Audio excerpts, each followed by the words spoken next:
I think the story of Job is probably one of the most difficult stories to really understand. And in a short version of the story, he's this rich man. He's got all these servants. He's a good man. He's got a beautiful wife and a lovely family. Everyone likes him. He's fair. Everyone looks up to him.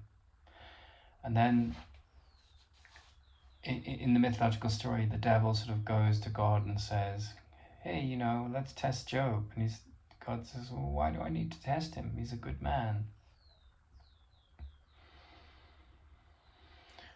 And the devil continues with his persuasion, and then he's got this strategy, and God says, well, if we test him, what's the benefit? And then the devil says, well, then it will show whether he's a fair, a good, and a sane man under duress, in the face of challenges, when everything isn't going so well for him. What character will come up then? And God kind of said, I get your point, let's give it a go. So they send pestilence and plague and suffering. His family will die, covered in horrible skin diseases. All his crops are wiped out, all his animals die, his servants, he can't afford them, and he loses everything. And then there's these famous characters called Job's comforters, because he's covered in skin diseases and he's sort of in a pile of misery and self-pity, and yet he represents the enlightened mind on its journey to waking up. And Job's comforters come and they say, well, when I was in India, people in India, behind other people's backs, if you had a disabled child, a retarded child, whatever the politically correct version of that word is, they'd all whisper, oh, it's karma coming to catch up with them, blah, blah, blah. And so Job's comforters were kind of like that. Well, you must have done something really bad to piss God off, and so forth. And then he says, oh, bugger off, I don't have time for you guys. And so they disappear. And he's left in his meditations, and he prays to God, and the transcendent God, not this dualistic God of the God and the devil, this enlightened level of insight comes in, and God says, why have you forsaken me? Why have you treated me like shit, man? What did I do? I was only ever fair and good and just. And God turns around and says,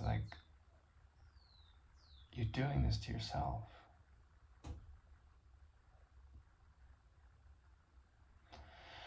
And a lot of people have, there's lots of preachers that go out and give all these, sermons on this, and they're completely off. They don't understand what's really talking in that story. And what it's saying is, no matter what happens to you in the world, right, you could be this master manifester and have loads of money, and but that could be taken away from you, and then you're miserable, right? So this end of the journey archetype of the psyche, which is a transcendent God, says you're not the story that's happened to you.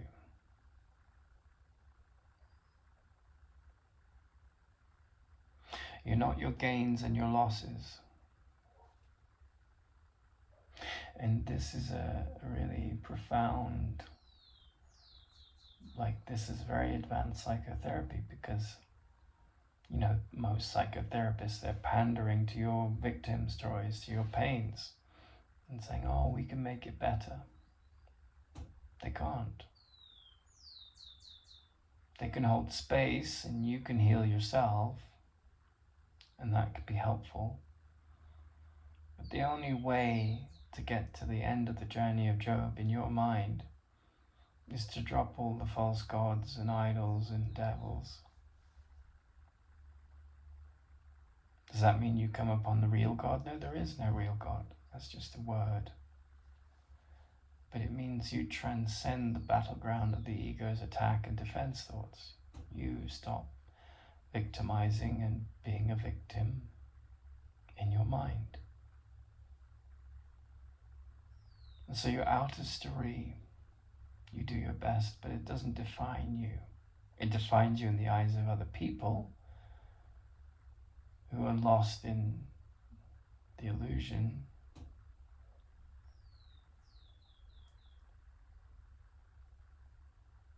And one can see how it, it makes sense on a certain level to sort of depart the world, not in terms of participating in it and having a job and raising a family, not in that sense, but or not, depending on what your inclination is, but to depart the world instead of like seeking fame and riches and power and all of these things in the external world, so that one can prove oneself to be someone, so that one is adored and adulated, like adulation is given to you, like just to justify it. The inner life takes over.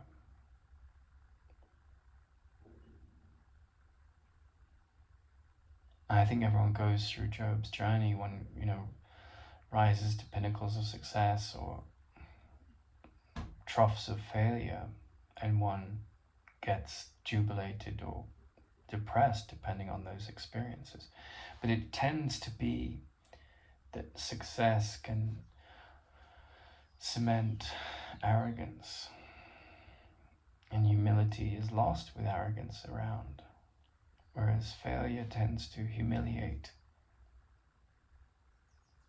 And out of that humiliation comes a questioning, and the questioning is, why am I this miserable wretch? Why am I suffering? What have I done wrong? And that's the first stage of the questioning. And then there's just sort of poor me mentality, save me God, or I hate this world if you're an atheist, or people are horrible, or whatever. And then the second stage of the questioning is, well, wait a minute, that question, that whole avenue of questioning, maybe yet more arrogance. And that's the beginning of humility, because you're starting to question the dictates of what's talking in your mind and what's talking in the world, and then question it down to its core and say, well, is it based in fear? And when you really burrow down into those humble corners in your mind, illumination follows. The world doesn't get to be really any different in terms of the stories in it, right?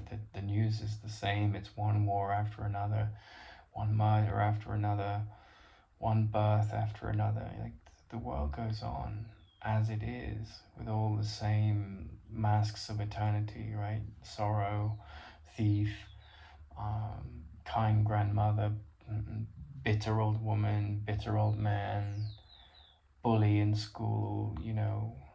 The stories of the world do not change, but your perception goes through a profound transformation.